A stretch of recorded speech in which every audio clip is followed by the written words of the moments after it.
2014 لينكن ام كي زي هايبرد، الماكينة 2000. المشكلة ما تشتغل. شوف لي هنا جوا، اكيد مفسخيها ومشتغلين بيها ومأيسين. طبعا ما احكي لك جوا حاوية ما زبل. انا ما جاي انتقد صاحب السيارة، جاي انتقد اللي كان صاعد بيها قبل، لانه سيارة مال اوكشن. شوف شطل، كب فارغ، طالة ممية مال اطفال، هذا مال العيون ما ادري شنو هذا. زين هنا برجر كينج، هي ما دام بيها برجر كينج يعني ايس ما تشتغل. هاي جواريب مال طفل، نساتل. زين انت هذا هايبرد يا اخي، عايفه مفتوح هيجي، هذا مو لعبه، هذا اذا لزمك يخليك ترقص احسن من مايكل جاكسون. خلينا نشوف الصندوق. طبعا انا حطيت عليها شاحنه للباتري ال 12 فولت بس على مود نفتهم شكوش ماكو على هذا. باع هنا بشرفك، كلها مفسخيها، طالة، كهرباء بصفها مي، يعني ما اعرف شو اقول لك.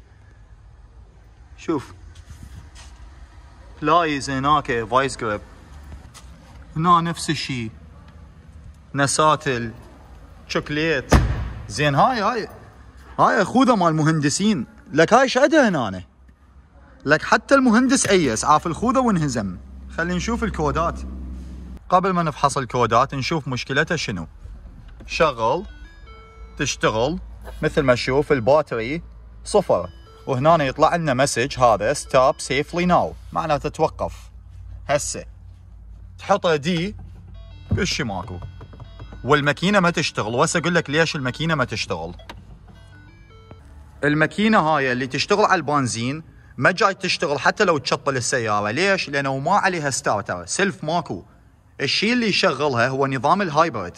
اكو شيء هنا اسمه ستارتر جنريتر، هو مولد وهو اللي يشغل الماكينه. فبهاي السياره اللي هي من شركه فورد وبهاي السنه الماكينه هاي ما عليها ستارتر او سلف بلهجتنا. فلو صارت عندك مشكله بالهايبرد الماكينه ما تشتغل.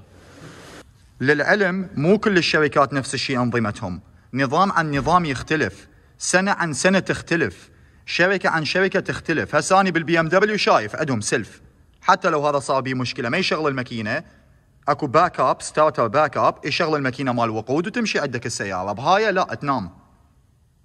هنا انا فحصت الكودات ومثل ما تشوف عندنا كودات هوايه.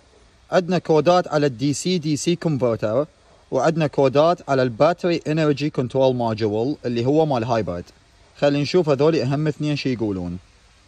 ندخل على الباتري انرجي كنترول ماجول.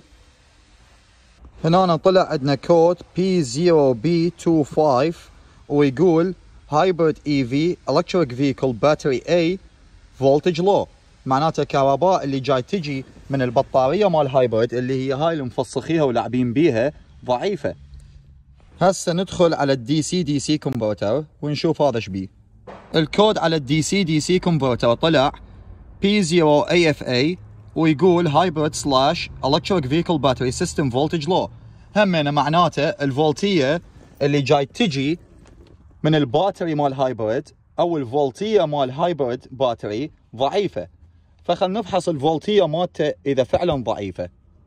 طبعا اول شغله نسويها من نشتغل بالهايبرد سيستم، لانه الفولتيه عاليه فعندنا هنا الديسكونكت سويتش، سحبه هيج افصله، فصل الفيوز، طفى الكونتاكترات اللي موجوده هنا. اما هذا مو معناته انت سب امان تشتغل، هذا فصل هذول الخطين اللي رايحين على الماطور اللي يشغل. اما البطاريه نفسها بعدها عليها فولتيه عاليه، والفولتيه بهاي البطاريه مال هاي السياره هي 281 فولت فاصلة 2 دي سي.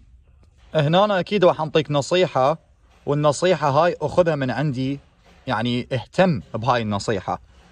لا تشتغل بشفوف مو ضد الكهرباء، البس شفوف، البس 3 اذا قدرت، لانه الفولتيه هنا عاليه. والدي سي ترى ينتل، اكو ناس ماخذين الفكره انه الدي سي ما ينتل، لا ينتل لو كانت الفولتيه عاليه ويكتلك همين. هنا مثل ما قلت لك حاليا احنا مو بامان نشتغل.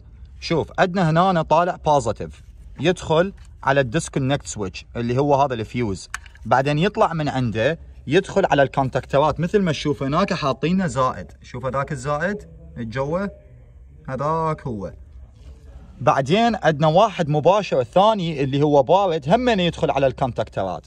فحاليا عندنا كهرباء طالعه من البطاريه اللي هو هذا حار وهذا البارد. نفحص الفولتيه بين الاثنين، البس شفوف ضد الكهرباء، اخذها جديات الشغله. الفولتيه مال هاي البطاريه لازم تكون 281.2 بهاي السياره، بهاي الفئه، بهاي السنه، مو كلهم نفس الشيء منظومات الهايبرد. خليت الفولت ميتر على البطاريه مال هايبرد، ومثل ما تشوف الفولتيه طلعت 170 وقليله ما تشغل، ولذلك عندنا كود انه الفولتيه ضعيفه بالبطاريه مال هايبرد. خلينا نفتحها نشوف اذا نقدر نشحنها. هذا هو بعد ما طلعته، وهسه مفسخه وبدت المتعيابه كهرباء زينه. هذا بعد ما فسخته وحشوفك شلون يشتغل وشلون نشحنه. اما هاي بالجزء الثاني. وتحياتي للجميع، ولا تنسى ايزي يابا.